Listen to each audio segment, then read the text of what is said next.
warahmatullahi wabarakatuh.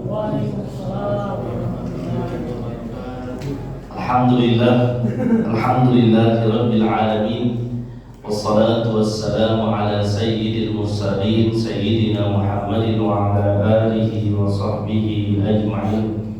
Amma ba'du, subhanaka la ilma lana illa ma 'allamtana innaka antal alimul hakim. Subhanaka la fahma lana illa ma fahamtana innaka antal jawadul karim. Amma ba'd, bapak-bapak, ibu-ibu, jamaah salat Isya dan tarawih yang dirahmati oleh Allah Subhanahu wa taala. Alhamdulillah, di puasa yang ke-12 ini kita masih diberikan kekuatan oleh Allah Subhanahu wa taala sehingga bisa menjalankan salat Isya secara berjamaah di masjid. Dan semoga kita semua dan ibadah-ibadah yang kita laksanakan dalam bulan Ramadan diterima baik di sisi Allah Subhanahu wa taala. Amin. Salawat dan salam kita curahkan kehadiran baginda Nabi besar Muhammad sallallahu alaihi wasallam. Nabi yang agung, yang mulia, yang kita ikuti akhlaknya dan kita ikuti syariatnya. Semoga kita dikumpulkan bersama dengan Rasulullah SAW di akhirat kelak insyaallah. Bapak Ibu yang dirahmati oleh Allah Subhanahu wa taala, dalam sebuah hadis berbicara tentang amalan apa yang seharusnya kita laksanakan di dalam bulan Ramadan. Diriwayatkan oleh Imam Al-Baihaqi menjelaskan tentang keutamaan bulan Ramadan dan amalan yang kita bisa laksanakan. Kata Nabi sallallahu alaihi wasallam, "Istaghfiru fihi min arba'i khisalin." Perbanyaklah di dalam bulan Ramadan 4 hal. Al-khaslatani tardawna bihima rabbakum, 2 hal yang semoga ketika kita mengamalkannya Allah meridhai kita. Wa khaslatani la ghina minkum anhuma, dan 2 hal mudah-mudahan bisa kita dapatkan di dalam bulan Ramadan. 2 hal yang pertama, kata Nabi sallallahu alaihi wasallam, al-khaslatani allatani tardawna bihima rabbakum, 2 hal yang semoga Allah meridhai kalian. Fa syahadatu an la ilaha illallah wa tastaghfirunahu, hendaknya kalian banyak mengucapkan syahadat asyhadu an la ilaha illallah wa tastaghfirunahu, dan beristighfar kepada Allah Subhanahu wa taala. 2 hal yang kedua yang kata Nabi sallallahu alaihi wasallam semoga kita bisa dapatkan dan harus kita minta. Kata Nabi sallallahu alaihi wasallam, tas'alunahul jannah wa ta'udzunahu minan nar. Kalian mintalah kepada Allah surga dan minta perlindungan dari api neraka. Itulah doa yang sering kita baca dan diajarkan oleh orang-orang tua kita dulu. Ketika ingin berbuka puasa, kita mengucapkan sama-sama asyhadu an la ilaha illallah wa nastaghfirullah nas'aluka ridhaka wal jannah wa na'udzu bika min sakhatika wan nar. Doa ini sebenarnya berasal dari anjuran amalan yang diperintahkan oleh Rasulullah sallallahu alaihi wasallam. Yang pertama, kenapa kita disuruh bersyahadat, mengatakan asyhadu an la ilaha illallah. Kalau orang bertanya kepada kita, apa yang kita saksikan ketika kita mengucapkan asyhadu, saya bersaksi. Kalau di pengadilan orang bersaksi, maka dia yang menyaksikan perkara. Dan kalau kita ditanya apa yang kita saksikan dengan adanya Allah Subhanahu wa taala, apakah kita pernah melihat Allah? Yang kemudian sebagian ulama bahkan nabi-nabi terdahulu minta kepada Allah supaya dikuatkan imannya karena tidak melihat Allah Subhanahu wa taala. Nabi Ibrahim alaihissalam pernah mengatakan kepada Allah, "Kaifa tuhyil mauta?" Ya Allah, bagaimana engkau menghidupkan yang mati? Qala awalam tu'min? Berkata Allah, kamu tidak percaya Ibrahim? Qala bala walakin liyatma'inna qalbi. Saya percaya ya Allah, tapi untuk menguatkan hatiku. Berarti sejak nabi-nabi terdahulu ingin sekali dan penasaran dengan Allah, sehingga Nabi Ibrahim bertanya bagaimana menghidupkan yang mati. Nabi Musa alaihissalam naik ke bukit Turi Sina, kemudian berkata, Rabbi arini anzur ilaik, ya Allah perlihatkanlah dirimu Qala lan tarani, kamu tidak bisa melihatku wahai Musa.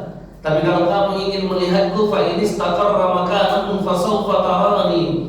Kalau kamu ingin melihatku, maka lihatlah gunung itu. Kalau gunung itu pada sedia kala, maka engkau akan bisa melihatku. Falamma tajalla rabbuhu lil jabali ja'alahu dakka wa kharra Musa sa'iqa. Maka ketika itu Nabi Musa melihat gunung itu, tajalla rabbuhu lil jabal. Kata-kata tajalli dijelaskan oleh ulama tafsir. Tajalli yang dimaksud ialah Allah menurunkan cahayanya, menurunkan sebahagian dari kekuasaannya. Maka hancur gunung itu, terpelanting Nabi Musa dan pingsan. Maka Nabi Musa beriman kepada Allah, tidak bisa melihat Allah. Begitu pula peristiwa Isra dan Mi'raj. Apakah Nabi bisa melihat Allah? Perbedaan pendapat ulama tentang melihat zat Allah. Karena Allah Subhanahu wa ta'ala bukan makhluk, berbeda dengan makhluk. Makanya ulama mengatakan tafakkaru fi khalqillahi wa la tatafakkaru fi dzatillah. Pikirkanlah apa yang Allah telah ciptakan dan tidak usah dipikirkan bagaimana zat Allah Subhanahu wa ta'ala.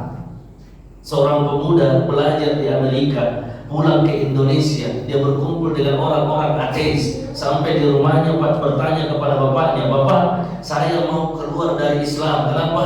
Agama kita ini tidak kelihatan Tuhannya. Saya ingin bertanya 3 hal." Kata bapaknya, "Apa yang engkau ingin tanyakan?" "Yang pertama, Bapak, itu syaitan iblis terbuat dari api, dan dia juga nanti akan dimasukkan ke dalam api. Apa yang dirasakan iblis padahal dia dari api?"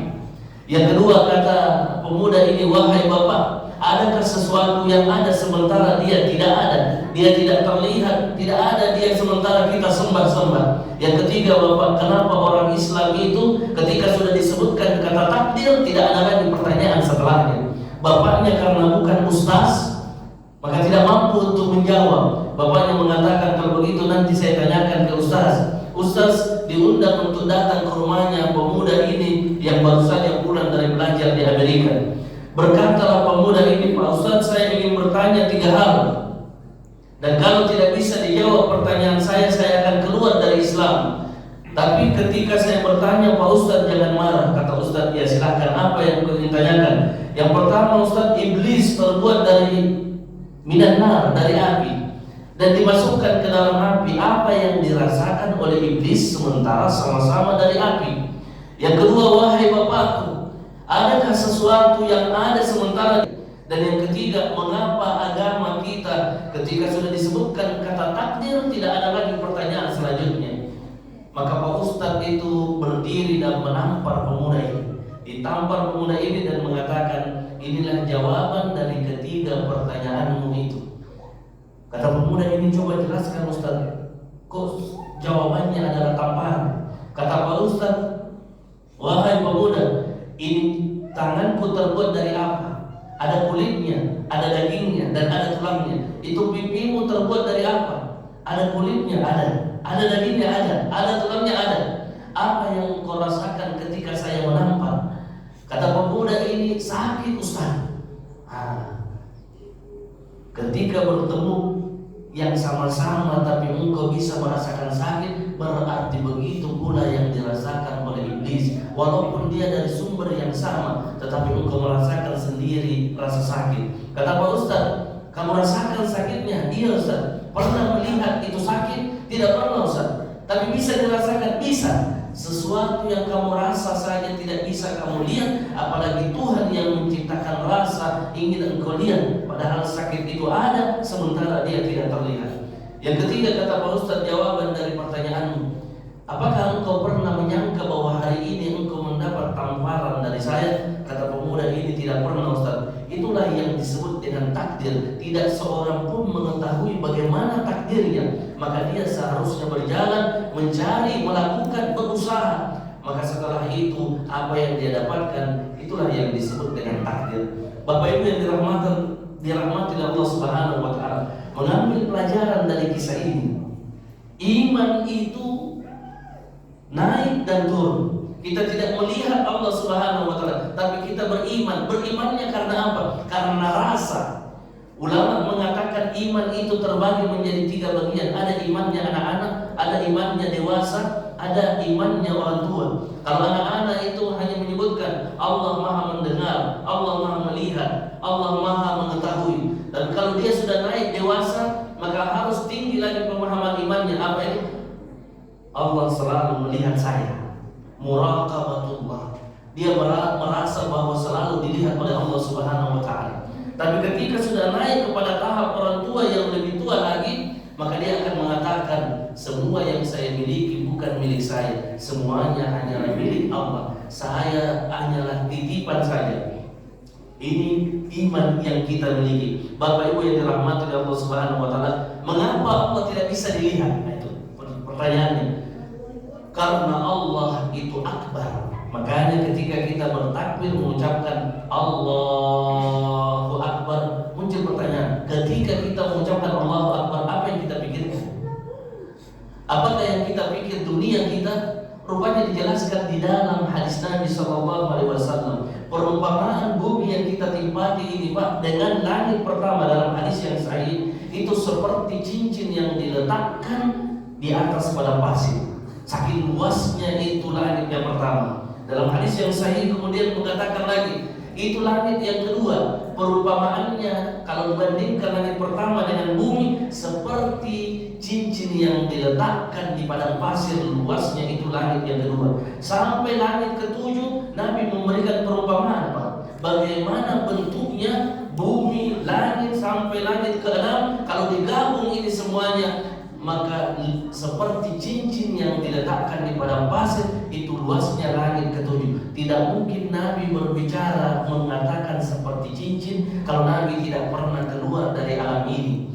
Atau yang kita katakan peristiwa Isra dan Mi'raj, dan penelitian yang terjadi akhir-akhir ini ditemukan ketika orang keluar dari bumi, Pak, maka dia akan melihat bentuk alam-alam ini seperti cincin yang ketika semakin di atas bentuknya itu bulat seperti cincin. Seperti itulah yang dikatakan oleh Nabi SAW berbicara tentang bagaimana besarnya Sidratul Muntaha sampai kepada arsy Allah Subhanahu wa taala.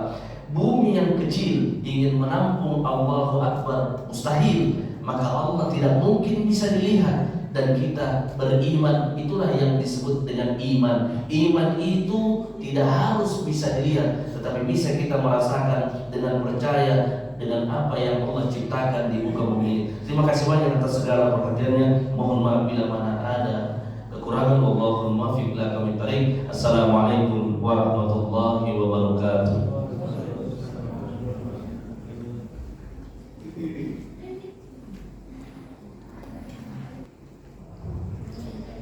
Salat